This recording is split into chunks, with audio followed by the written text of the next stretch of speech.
nanach, nachman, meuman,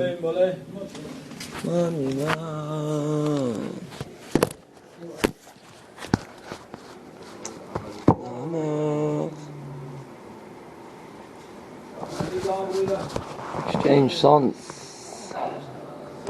There was once a king in whose palace was a maid servant to serve the queen. She was obviously not just a simple cook who would not have any audience with a king, but was a servant of some minor status. The time came for the queen to give birth, and this maidservant also gave birth at the same time. The midwife went ahead and exchanged their babies to see what would develop from this and what would happen.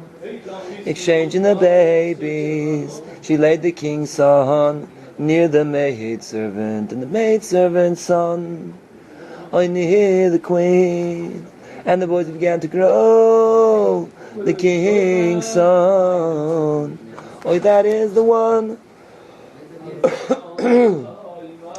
That is the one who was being raised. That is the one who was being raised with the king, who was assumed to be the king's son, was trained for higher and higher accomplishments, eventually becoming a very accomplished and capable individual. Meanwhile, the maidservant's son, the maidservant's son, that is the true son of the king, who was being raised by the maidservant, grew at home. However, the two of them studied together at the same school. Now the true prince, who was called the maidservant's son, had natural tendency to act in the ways of royalty, even though he was growing up in the servant's home. On the other hand, the maidservant's son, who was called the king's son, had a natural tendency to act in ways that were not the ways of royalty. However, since he was growing up in the palace and being reared for royal behavior, he inevitably behave appropriately.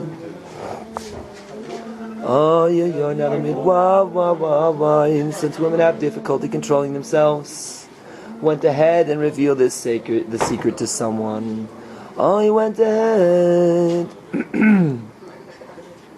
Since women have difficulty controlling themselves, went ahead and revealed the secret to someone. How she had exchanged the boys, a friend had a friend, and so on. And word of the secret was passed on. He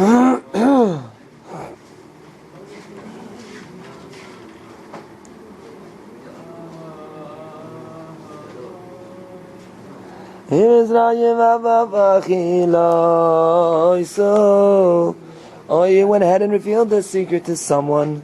How she had exchanged the boys, a friend had a friend, and so on. And word of the secret was passed on from one to another, as always happens, until everyone was talking about how the king's son had been exchanged. However, they could not speak about it in a way that the king might hear. The king must not find out, since what can he do?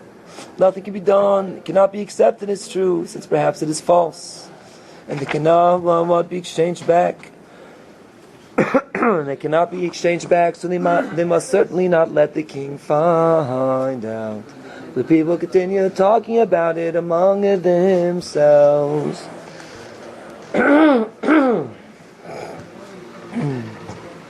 And one day, someone went ahead and told the secret to the king's son. How it is rumored that he was exchanged, but there is anyway no way you can find out for sure, since it is beneath your dignity.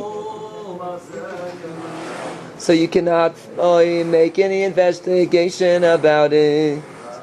But I've told you about it in case there ever is some rebellion against the dynasty. And this rebellion will be supported by this argument, for they will say that they are only taking the king's son as king, that is the one who is said to be the true king's son. Thus you should devise a plan to do away with him. All these are the words of this person who revealed the secret to the maidservant's son. who was called the king's son.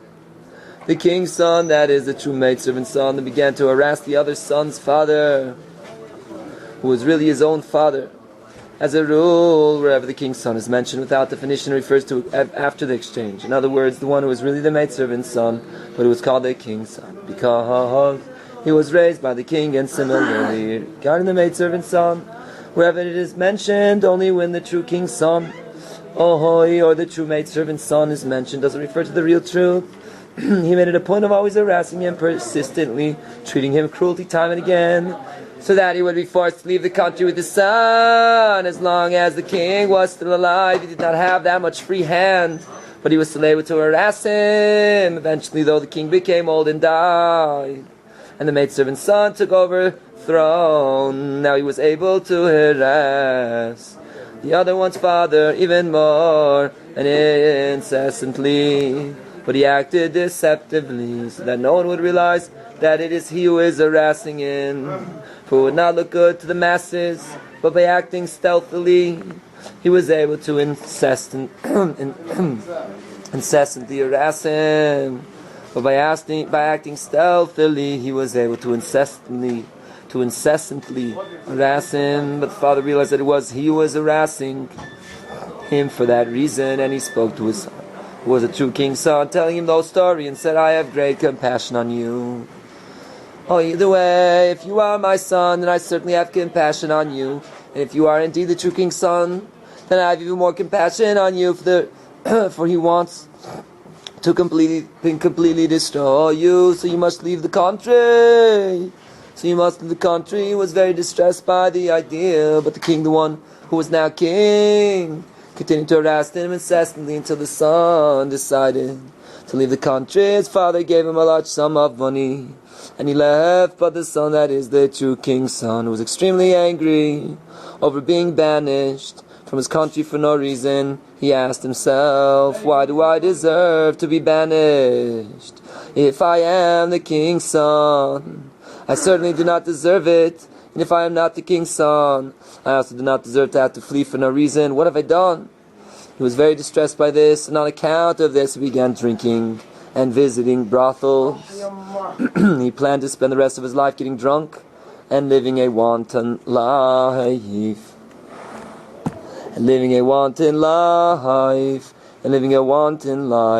Since he was banished for no reason, and living a wanton life, since he was banished for no reason.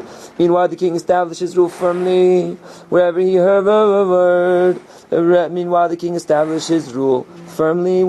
that there were people gossiping and talking about the exchange. He would punish them with extreme vengeance. He ruled firmly and arrogantly.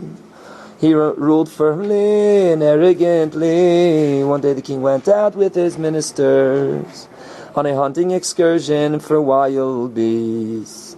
They reached a pleasant spot next to which was a river, and they stopped there to rest and walk about. After the king lay down to rest, thoughts of what he had done came to his mind, and was having banished the other son for no reason. Either way, if he is the king's son, isn't it enough that he was exchanged? Why should he be banished from the country? And if he is not the king's son, he also does not deserve to be banished, for what has he done? The king, he thought about this. The king thought about this and regretted this evil and great injustice he had done. But he had no idea what he could do about it.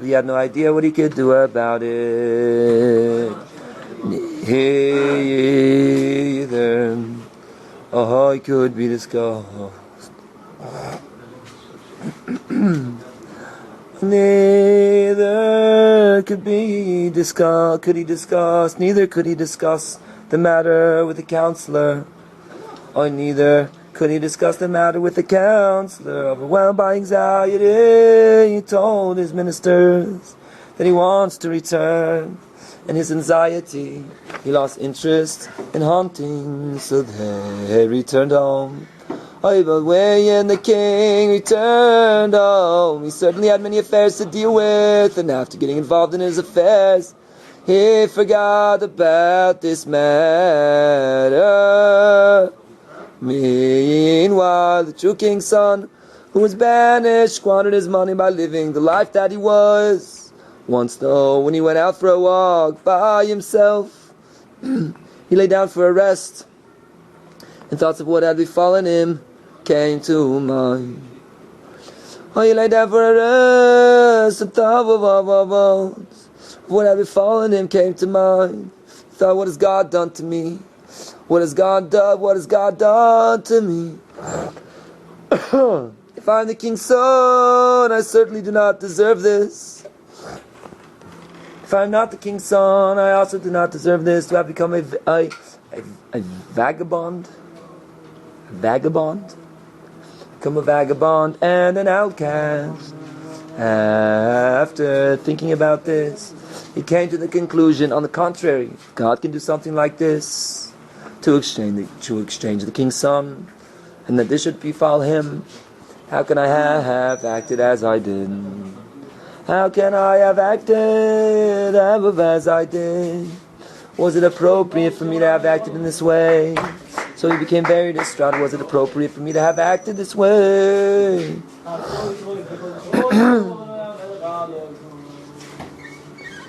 Was it appropriate for me to have acted in this and that way? So he became very distraught and remorseful for the immoral things he had done. But then he returned to his lodgings and began drinking again. Whoever says the process of remorse had begun within him, these remorseful and penitent thoughts constantly bothered him. Once, when he lay down to sleep, he had a dream. In a certain place on a certain day there was going to be a fair, and he wanted to go there. He would accept the first offer of salaried work that would be offered to him, even if it was something below his dignity, and he awoke. The dream penetrated his thoughts deeply. Sometimes the dream passes through the mind very quickly, but the message of this dream penetrated his thoughts deeply. But it was still difficult for him to actually do this, so he returned to drinking this dream several times, and it disturbed him greatly. On one occasion he was told in the dream, if you have any pity on yourself, do as you are told. He thus felt that he had no choice but to follow the dream. He went and left all his remaining money with his hosts, also leaving with him his finest clothing, keeping for himself only a simple merchant's suit. Set out for and reached the fair. After rising early and going to the fair, he met a merchant who asked him, are you looking to hire yourself out to work? After rising early and going out to the fair, he met a merchant who asked him, are you looking to hire yourself out for work? Yes, he said. I'm driving animals. Do you want to work for me?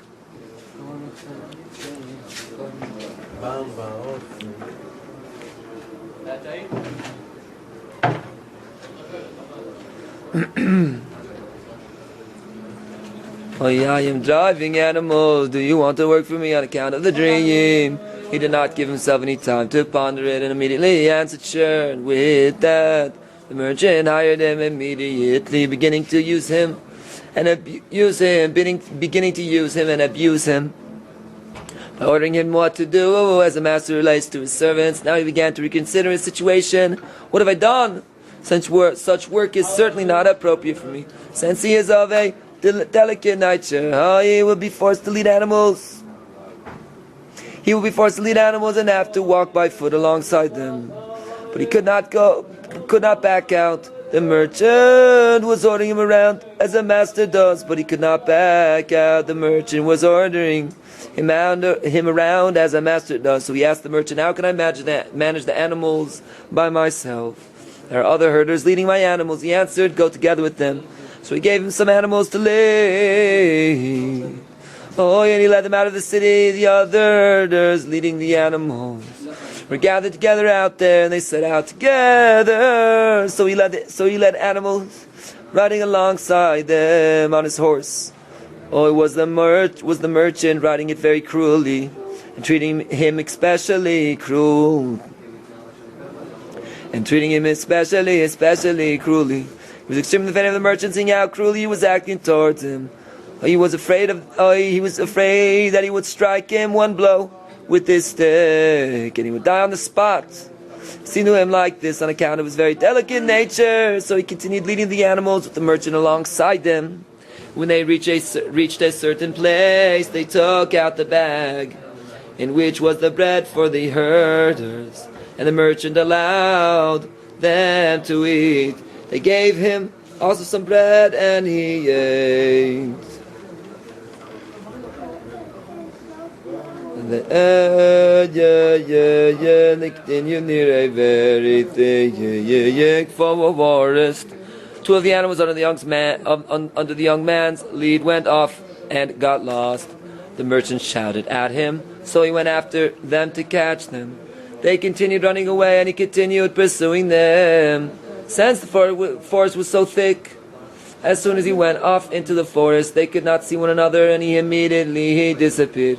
And he immediately disappeared from the sight of the other herders. He continued pursuing the animals, while they continued running away. He chased them for a long distance, until he was deep into the forest. He then thought to himself, I am anyway going to die. If I return without the animals, the merchant will kill me.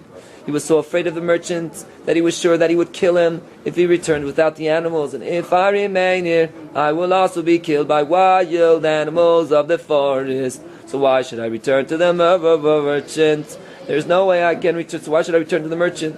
There's no way I can return to him without the animals, since he was so afraid of him. So he continued pursuing the animals while they continued running away. Meanwhile, it became night. Such a thing had never happened to him before, to have to sleep alone at night in the thick of such a forest. Then he heard wild beasts growling. Considering his predicament, he climbed up a tree and slept there, but he continued hearing the roars of the beasts. In the morning he looked around, and he saw his animals standing right near him. He climbed down the tree and went to catch them, but they ran away again. He followed them further, but they continued running away. At one point the animals found some grass, and they stopped grazing it. So he went to catch them, but they ran away. This continued. He went after them, and they ran away. Eventually he was so deep into the thick forest. And so this, and from civilization, that there were beasts there that had no fear of humans at all. There were beasts there that had no fear of humans at all. And again it became night. And again he heard the growling of the beasts. He was terrified. He looked around and saw an extremely huge tree standing there. And he climbed up into this tree. When he was up in this tree, he looked around and saw a man lying down in it. He was terrified, but it was also a consolation that he found another human being there. They asked each other, "Who are you?" "A human being, a human being." Each answered, "Who are you?" "A human being."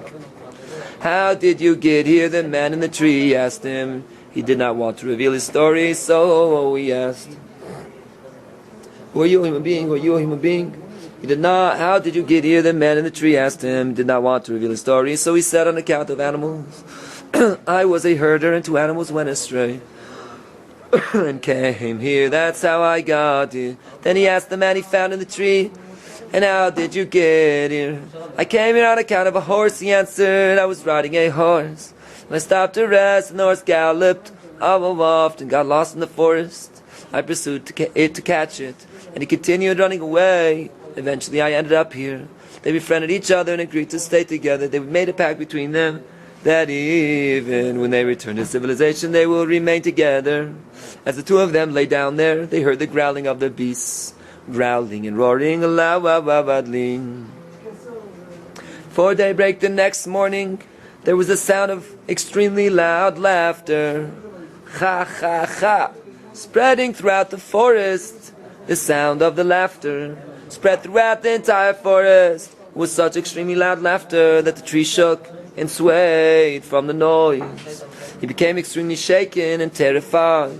But the other fellow, that is the man he found lying in the tree, told him, "I'm not afraid of this anymore at all. I have been sleeping here for many nights. And every night, shortly before daybreak, this sound of laughter can be heard, and all the trees tremor and shake from it." He was still very terrified and said to his friend, "It seems that this is the place of the forces of evil. Such a sound of laughter is never heard in civilization. Who in the entire world has ever heard such laughter? Immediately after that, it became day. They looked around and they saw the young man's animals. Such a sound of laughter is never heard in civilization. Who in the entire world has ever heard such laughter? Immediately after that, it became day. They looked around and they saw the young man's animals standing there together with the other's horse. They climbed down and began chasing one after the animals and the other after the horse. The animals ran further on while he chased them, and the other pursued his horse while it ran away. Eventually they were distanced and lost from each other. In the meantime he found a sack of bread. This was certainly extremely important in the wilderness, so he took this sack on his shoulder and continued after the animals. So he took the sack on his shoulder and continued after the animals. Eventually, he bumped into another man, and he was initially terrified. He also had some consolation from meeting another human being. The man asked him, "How did you get here?" He answered the man with the question, "How did you get here?"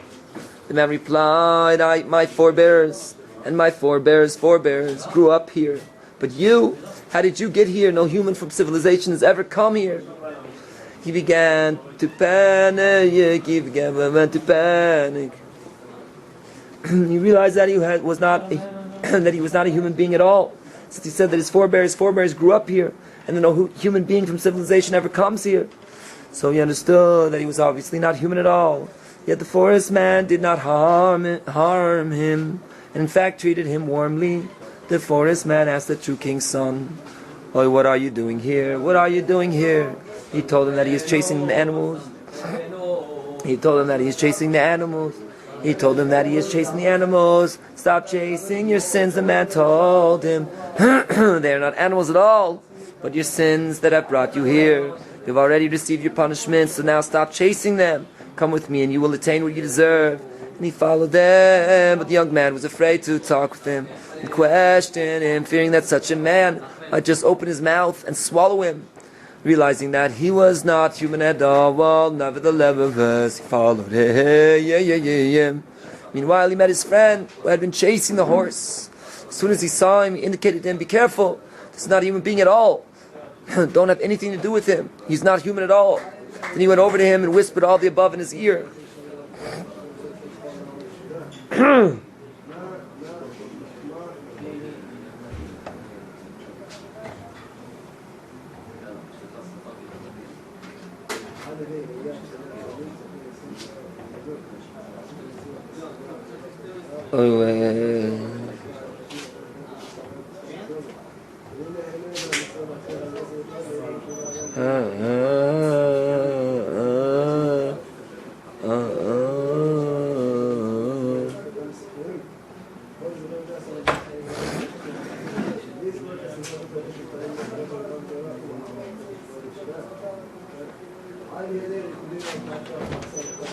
Nanach, nachman, meuman, nanach, meuman, nanach, meuman, nanach, meuman, nanach, meuman,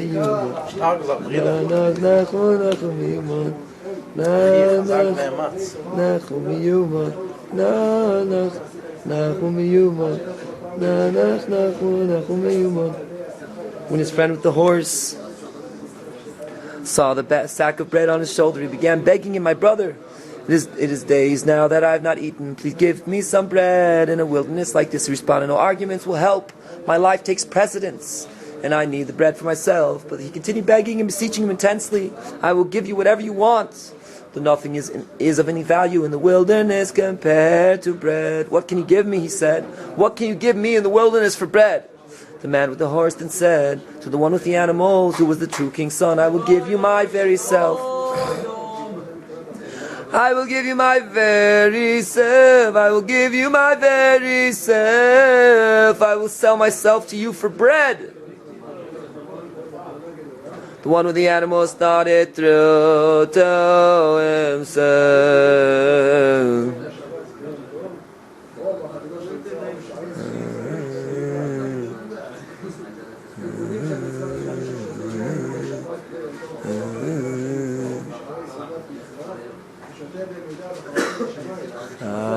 Yasem Hiburi Siri Mas Emtis Allah Nosiki Yasem You Ilinairi Ilainairi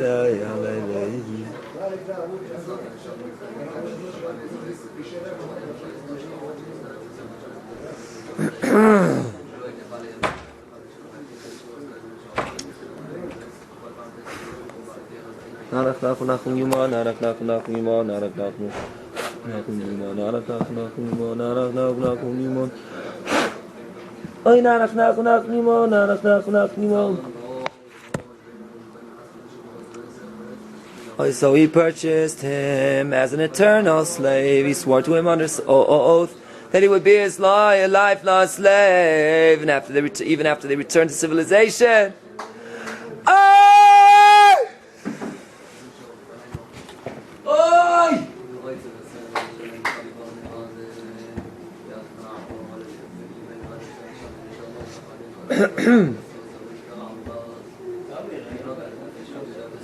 Swore him under oath that he would be his lifelong slave, even after they returned to civilization, and returned for his giving him bread. In other words, they would eat together for the sack until the bread would finish.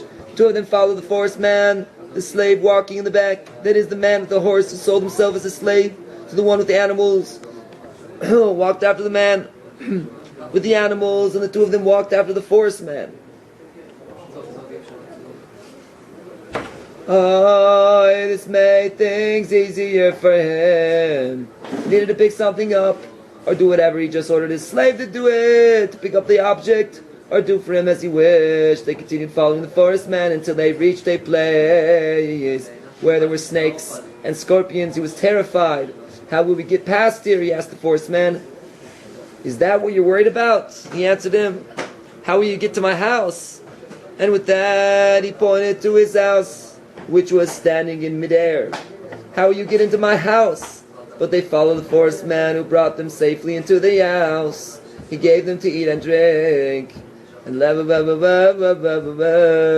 true king's son, who was the man with the animals, was still using his slave for whatever he needed. The slave, though, was greatly vexed for having sold himself as a slave for his temporary need for bread, since now they had what to eat for this temporary benefit. He would be an eternal slave? So he moaned and groaned, How has this happened to me, to become a slave? The true king's son, who was his master, then asked him, what status did you have until now, that you are moaning over this happening to you? He explained to him he had been a king, and that people had been gossiping, that he had been exchanged. This man with the horse was none other than the king, who was in truth the maidservant's son.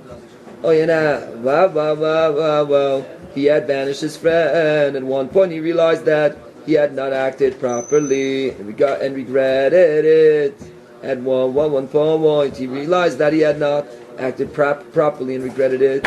He became filled with remorse over the great evil and injustice he had done to his friend. And once he dreamt that he could right this wrong by abdicating. He could right this wrong by abdicating the throne.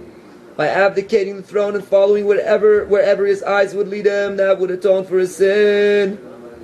He didn't want to do this, but he was disturbed by the repetition of the dream, telling him to do as told. Finally he decided to obey. He abdicated the throne and embarked on a journey without a destination until he reached here. And now he is a slave. Nanach, nachman, meuman.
Nanach, nachmo, nachmo, meuman.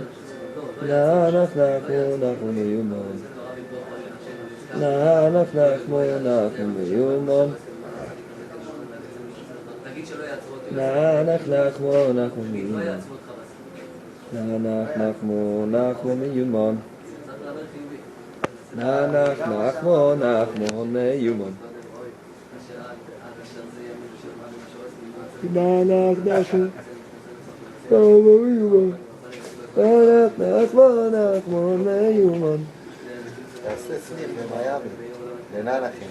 nanach, nachmo. הכוח הננחי, הגיע למיאמי. nanach, nachmo. עכשיו אמרתי על הציור. אמרתי עכשיו על הציור. nanach, nachmo, nachmo, meuman. nanach, nachmo, nachmo, meuman. nanach, nachmo, nachmo, meuman. nanach, nachmo, nachmo, meuman. nanach, nachmo, nachmo, meuman. nanach, meuman. nanach, nachmo, nachmo, meuman. Nach, the true king's son, was the man with the animals, listened in silence to everything the man with the was, who was his slave, who was now his slave, said, and said to himself, I will wait and see how to relate to him. At now, the forest man returned, he gave them to eat and drink, and they slept there before daybreak. They heard the sound of the extreme laughter that made all the trees shake and tremble. The slave convinced the true king's son, who was his master, to ask the forest man what this was all about, and he did ask him, what is this sound of great laughter before daybreak? What is the sound of great laughter before daybreak? What is the sound of great laughter before daybreak? Whoa, whoa, whoa, whoa. What is this sound? What is the sound of great laughter? What is the sound of great laughter before daybreak? This is the laughter that the day laughs at the night. He explained, the night asked the day, why do I have no name when you arrive? The day then lets out a roaring laughter, and then it becomes day. That is the sound of the laughter. The sounded amazing. And indeed it was something amazing that the day laughs at the night. In the morning the forest man again, he went out his own way, leaving them to eat and drink. At night they heard the sounds of the beasts.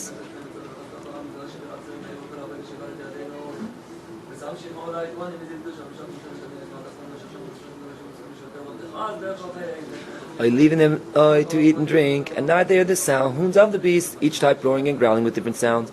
All of the beasts and birds were making noises. The lion roared, the tiger growled.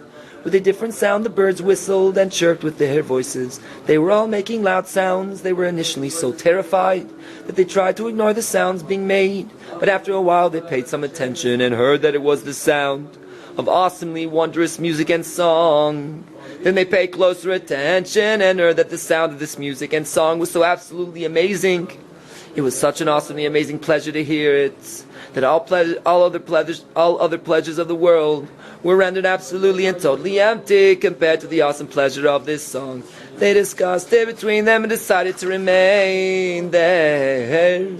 They had what to eat and drink, and they had this awesome pleasure, compared to which all other types of pleasure are empty. The slave convinced the master, the true king's son, to ask forest man about it. Upon asking him, he explained, this happens when the sun makes a garment for the moon. This happens when the sun This happens when the sun makes a garment for the moon. All beasts of the forest then acknowledge the great benefit that the moon provides for them. Their activity is mainly at night, since they occasionally need to enter human civilization, and they cannot do so by day, so their activity is limited mainly to the night. So since the moon does for them this service of providing them with light, they agreed to compose a new song in honor of the moon, and that is the song of music that you hear. In other words, all the beasts and birds sing a new song in honor of the moon's receiving a garment from the sun. When they were explained what this song is about, they paid even closer attention. And heard what an extremely wondrous and pleasant song it was. The forest man then said to them, you find this so unique? I have a musical instrument that I have inherited from my forebears, who inherited it from the forebearers of their forebearers. This instrument is made from leaves and colored objects. And when it is placed on any animal or bird, it immediately begins to play this song. The sound of the laughter was heard again, and it became day. The forest man went out, and the true king's son went to look for this instrument. He searched throughout the room they were in, but found nothing, and he was apprehensive about looking further. Now the master, the true king's son, and the slave, the true maidservant's son, who was originally the king, were afraid to ask the forest man to return them to civilization. But when the forest man returned, he said he would return them to civilization, and he led them back. He took this musical instrument and gave it to the true king's son, and said to him, I'm giving you this instrument regarding this other man that is his slave, who was the true maidservant's son, who had become the king on account of the exchange. You will know how to deal with him. You will know how to deal. You will know how to deal with him. They asked him, where shall we go? Where shall we go? He told them to ask around in search of a country called the foolish country with the wise king. Where and which direction shall we begin asking after this country? They asked. Forest man pointed in a certain direction and said to the true king's son, go there to that country. There you will attain your greatness. To that direction. To that country, to that direction. There you will attain your greatness. And they walked along, hoping very much to find some beast or animal to try out this instrument could play, but meanwhile they saw no form of animal life at all. Eventually they came closer to civilization and found some animal. They placed the instrument on it, and it began to play. Then they continued on until they reached this country. Now this country had a wall all around it. The only way to get in was through a gate, and one had to circle around for many miles until one reached this entry gate into the country. So they went around until they reached it. When they reached the gate, they were not allowed to enter. The king of that country had just died, leaving his son. But the king had left instructions in his will. Until now this country has been called the foolish country with the wise king, and now it will be called the opposite, the clever country with the foolish king. Thus whoever succeeds in restoring its original name, that people will again call it the foolish country. Will again call it the foolish country and the wise king with the wise king. He shall be made king. For this reason, no one was allowed about into the country unless one was willing to undertake this project. Therefore, they were not allowed to enter. Guards asked him, "Are you capable of restoring the country's original name?" He could certainly not obligate himself to such a thing, so they couldn't get in. The slave tried to persuade him to return home, but he did not want to, since the forest man had told him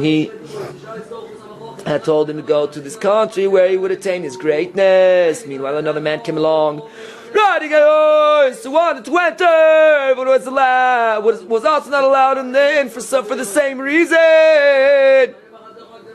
The true king's son noticed the man went.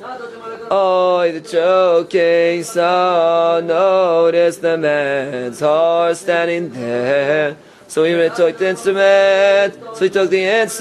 And placed it on the horse, and it began to play that very wondrous melody. The man on the horse begged him to sell him the instrument, but he refused to sell it. "What can you give me for such a wondrous instrument like this?" he said. "What can you do with this instrument?" said the man on the horse. "It's only good for a comedy show, and you'll earn a few dollars. But I know something that is better than your instrument. I know something that I have received from my forebearers, to understand one thing from another. In other words, I know this method that I have received from my forebearers, through which one can understand one thing from another, such that when someone says anything, it is possible by way of this method that I have to understand from his words something else. From this method that I have to understand from his words something else." I have never revealed this to anyone, but I will teach it to you if you give me this instrument. The true king's son thought it over. It would indeed be a wondrous thing to be able to understand one thing from a woman another. So he gave him the instrument, and the man on the wars taught him to understand. So he gave him the instrument, and the man on the horse taught him to understand one thing from another. Now the true king's son, upon attaining the ability to understand one thing from another, walked around near the gate and understood that he is capable of understanding to restore the country's original name. Since he now was able to deduce one thing from another, he understood that it is possible, even though he still did not know how and what to do. He nevertheless knew from his ability to understand one thing from another that it is possible. So he thought it over and decided to order the guards to let him in, and he would undertake the task. What did he have to lose? So he told the guards to let him in, and he would undertake to restore the country's name, and they let him in. They informed the ministers that there is someone who has undertaken to restore the country's original name. So he was brought before the country's ministers, who told him, "You should know that we too are not fools. The former king, though, was an extraordinarily wise man, compared to whom we are all fools. Therefore the country had been called a foolish country with the wise king. But when the king died and left a son who was also wise, but compared to us, he is not wise at all. So the country is now called the wise country with the foolish king. Now the king left instructions in his will that if a wise man shall be found who can restore the country's original name, he will be made king. And he instructed his son that when such a person is found, that he abdicate the throne and let that person become king. In other words, when a person is found to be so extraordinarily wise that compared to him all others are fools, he shall be king. For such a person will restore the country's original name. Since once again they will call the country the foolish country with the wise king. For everyone will be fools compared to him. Therefore know what you are getting yourself into." They continued speaking. "The test whether you are such a wise person shall be as follows.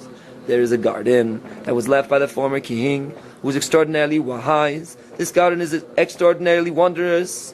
Metal, silver, and gold instruments grow in it. Metal, silver, and gold instruments grow in it. It is very wondrous and awesome. However, it is impossible to enter it.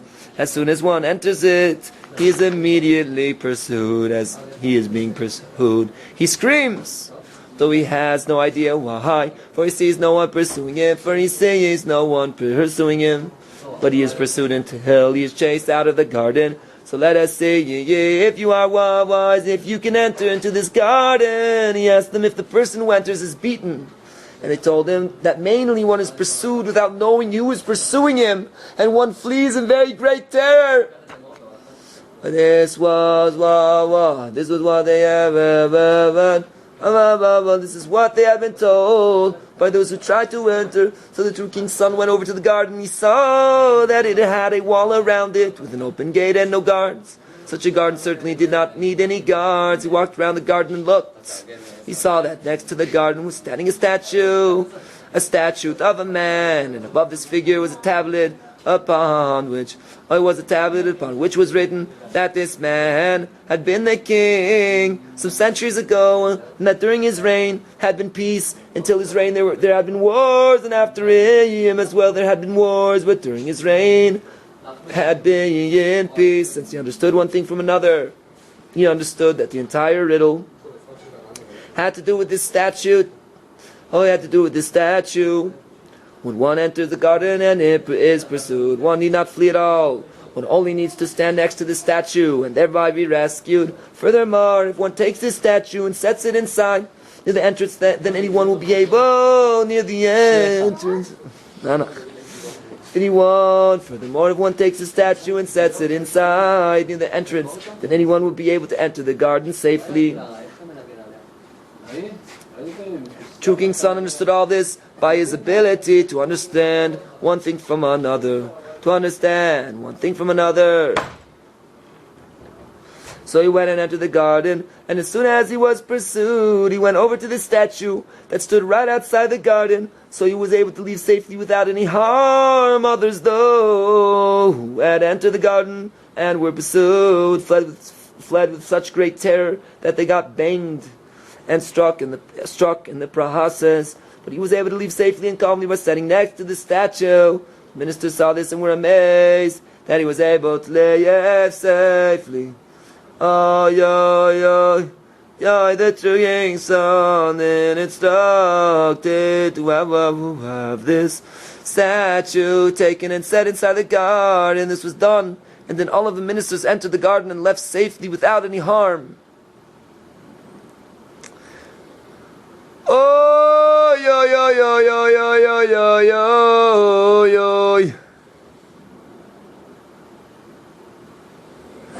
I live in a sad way, the ministers then said to him, even though we have seen you do this, one thing alone does not earn you the throne. Whoa, one thing alone does not earn you the throne. We will test you in something else. The former king left a throne, and this throne is very high. Next to the throne stand all types of wooden beasts and birds. In front of the throne is a bed. Near the bed is a table, and on the table is a candelabrum. From the throne branch out trodden and paved paths, branching out from the throne in all directions. No one has any idea what this throne and these paths are all about. And after some distance along these paths that branch out from the throne stands a golden lion. If someone goes to approach it, it opens its mouth and swallows him, but the path continues on beyond this lion. The same is true of all the paths that branch out from the throne, for instance.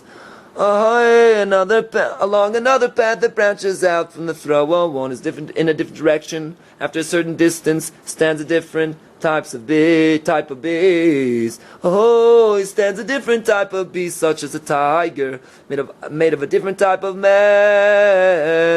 There too, it is impossible to get close to it, yet the path continues beyond it, and the same is true of all the paths. These paths spread out throughout the entire country, but no one knows what it is all about.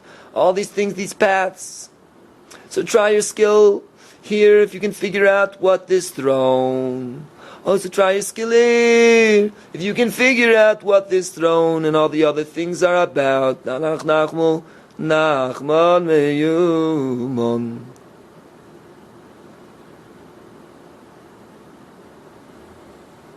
They showed him the throne, and he saw that it was very tall. While he approached the throne and looked at it, yet he realized that this throne was made of the same sort of wood as the chest. That is the instrument that the forest man had given him. Continued looking and saw that there was a rose missing from the top of the throne, and that if the throne had this rose, a yid would have the same power as that chest, the instrument that had the power to make music whenever it was placed on any beast, animal, or bird. He continued walking and saw that the rose that was missing from the top of the throne was lying. He continued looking and saw that this rose that was missing from the top of the throne was lying at the bottom of the throne, and it must be taken from there and placed at the top, and the throne would have the same power as the chest. The former king had done this cleverly, so that no one would understand it until an extraordinarily wise man would come along, who would understand it and be able to rearrange and order everything properly. He also understood that the bed must be slightly moved from where it is, and the same for the table, and also the candelabrum. They must be slightly moved from their places. As for the birds and beasts, they must all be moved from their places, taking the bird from where it is and placing it somewhere else, and the same with all the rest. The former king had done this all very cleverly and wisely, so that no one would understand until a wise person will come along and be able to understand how they should be arranged properly. And as for the lion standing on the path, it must be placed elsewhere, and the same for all the others. So he instructed how everything should be arranged properly. to take the rose from one below and place it above, arranging all the things in their proper order. Arranging all the things in their proper order. When finished, they all began to sing that very wondrous melody. When finished, they all began to sing that very wondrous melody, and they all functioned properly upon this. They made him king, the true king's son. Then said to the true maidservant's son, now I understand that I am the true king's son, and that you are the true maidservant's son. Following are also the Rebbe's words. After he concluded telling the story, he said the following. Generations of old, when Kabbalistic secrets were discussed, they spoke in such cryptic language until the Rebbe Shimon Bar Yochai came along. Kabbalah was not discussed openly. Rebbe Shimon Bar Yochai was the first to reveal the Kabbalah openly. Before that, when students discussed the Kabbalah, they spoke in such a language. When they placed the ark on the cows, they began to sing. Understand this. The story refers to the renewal of the moon. The story refers to the renewal of the moon. When the moon receives new energy from the sun, as when they carry the ark to bezH, the house of the sun. All the beasts that carried the throne, they knew a song. As in a psalm, sing to God a new song. This is the song that the cattle of Bashan sang. This is alluded to in the bed, the table, the throne, and the candelabrum. They represent the rectification of the divine presence. As for the garden, when Adam was banished from the garden, the Sabbath, the Shabbos, protected him. It's brought in the Zohar. The Shabbos represents the King of Peace, represented by the statue of the man who was a king, and whose days was peace. Who was a king and whose days was peace. Therefore the king's son stood in the Shabbos. The Rebbe explained no more. After this the Rebbe said as follows. The story is very amazing. It is all one concept. The animals, the throne, the garden, they are all one concept. In one place something is referred to in one way, and in another place with a different name. In each place in context and appropriately. The concepts are extremely deep, awesome, and amazing. The concepts are extremely deep, awesome, and amazing. There is more to it, but there is no need to reveal it to you. There's also the point that the king of this country did something corresponding to the sun and something corresponding to the moon. That is, these things he did alluded to the sun and the moon. The moon held a candle in its hand, and when day comes, the candle gives no light. For what use has a candle in broad daylight? That is what the night said to the day. Why, when you arrive, I have no name. For by day a candle is useless. The meaning of the story is like the throne that the king made. The real wisdom is in knowing how to arrange things. Someone who knows the holy texts, and whose heart is pure can understand the meaning of. And whose heart is pure can understand the meaning if he knows how to arrange things properly. Since in one place a concept is called by one name, and in another place it is called something else, and this is true of everything in this story. Fortunate is he who is worthy of understanding the real meaning of these things. Blessed is God forever, umaaiiinnn and omaaiiinnn. All the above were the holy Rebbe's words. Master of prayer, there was once a master of prayer. He devoted all his time to prayers, and to songs extolling God. Though he lived outside of civilization, he entered it frequently. On such occasions, he would knock on someone's door, usually someone of low status, such as a pauper or the likes, and sit down and speak to his heart about the ultimate purpose of existence, saying that in truth there is no purpose at all to existence. Besides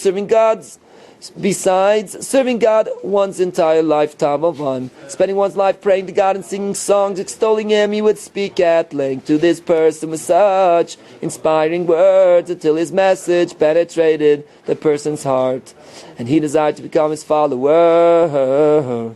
As soon as this happened, he would take him and lead him to his place, side of civilization.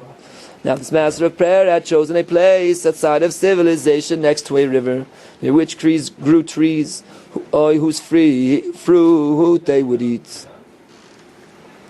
The clothing one wore was not an issue at all. Nanach, nachman, nachman, meuman.